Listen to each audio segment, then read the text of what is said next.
Interior ചെയ്യാനായിട്ട് ഒരു കമ്പനീനെ ഏൽപ്പിച്ചു. കിച്ചണ് മാത്രം അവർ നല്ലൊരു എമൗണ്ട്, ഓൾമോസ്റ്റ് 4 lakhs ഒരു കിച്ചണ് മാത്രം. അപ്പൊ ഞാൻ ഇതിനെ പറ്റി പഠിക്കാൻ തുടങ്ങി. എന്തുകൊണ്ടാണ് എനിക്ക് ഇത്രയും ലോസ് വന്നത്, എങ്ങനെയാണ്, കാരണം ഓരോ പൈസയ്ക്കും വിലയുണ്ട്.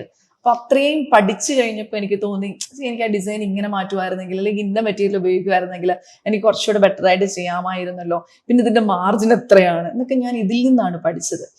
അപ്പൊ അങ്ങനെ എനിക്ക് വന്ന ഒരു ചതി മറ്റൊരാൾക്ക് വരരുത്. ഇന്നും കേട്ടോ, ഓരോ പ്രോജക്റ്റും ചെയ്യുമ്പോൾ ഞാൻ എൻ്റെ അടുക്കള ചെയ്യുന്ന പോലെ എൻ്റെ വീടിന്റെ ഇന്റീരിയറിന്റെ ഒരു ഫീലിംഗ് എപ്പോഴും എൻ്റെ മനസ്സിലുള്ളത് കൊണ്ട് ഓരോ പ്രോജക്റ്റിനെയും ഞാൻ എൻ്റെ അടുക്കളയായിട്ടാണ് കാണുക.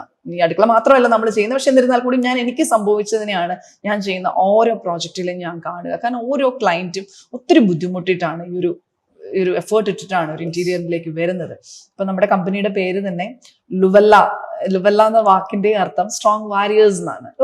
പടയാളികളാണല്ലോ. ഇപ്പൊ എന്നെ സംബന്ധിച്ചിടത്തോളം ഒരു യുദ്ധം ജയിച്ചു എന്ന് പറയാൻ പറ്റത്തില്ല, ജയിച്ചുകൊണ്ടിരിക്കുകയാണ്. അത്രയും സ്ട്രഗിൾ ചെയ്തിട്ട് വന്ന ഒരു സംരംഭം.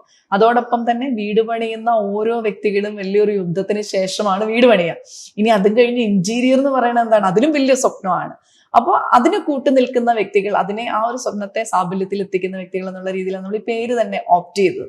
അപ്പൊ അങ്ങനെയാണ് ഞാൻ ഈ ബ്രദേഴ്സും ഇന്റീരിയർ മേഖലയിലായതുകൊണ്ട് അവരോട് ഒത്തുചേർന്ന് ഞങ്ങൾ തുടക്കത്തിൽ ഞങ്ങൾ സുഹൃത്തുക്കൾ കുറച്ചേറെ പേര് 6 പേരോളം ഉണ്ടായിരുന്നു ഞങ്ങൾ. അങ്ങനെയാണ് ഇത് സ്റ്റാർട്ട് ചെയ്തത്. പക്ഷെ പിന്നീട് വീണ്ടും പ്രതിസന്ധികൾ ഉണ്ടായി.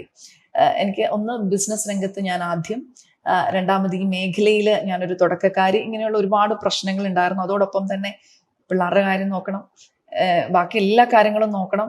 അതിന്റെ ഇടയിൽ ഇലക്ഷന് നിന്നു, മുനിസിപ്പൽ കൗൺസിലറായി. അത് ഞാൻ ചോദിക്കാതിരിക്കുന്നു. മൂവാറ്റുപുഴക്കാർ എപ്പോഴും പറയുന്നൊരു സാധനമുണ്ട്, സാധാരണ അവിടെ ജനിച്ചു വളർന്ന വർഷങ്ങളായിട്ടുള്ളവരാണ് മുനിസിപ്പൽ കൗൺസിലറൊക്കെ ആയിട്ട് വരുന്നത്. ജോയ്സ് മൂവാറ്റുപുഴയിൽ താമസിക്കാൻ വന്ന 6ാം മാസത്തില് മുനിസിപ്പൽ കൗൺസിലർ ആയിട്ടാണ് ചിലരൊക്കെ കളിയാക്കാറുണ്ട്. ആകെ മൂവാറ്റുപുഴയിലേക്ക് വന്നിട്ട് 5 വർഷമായുള്ളൂ, അതിൽ 4.5 വർഷം കൗൺസിലർ ആയിട്ട് ഇരിക്കുക എന്നൊക്കെ ഇങ്ങനെ കളിയാക്കാറുണ്ട്.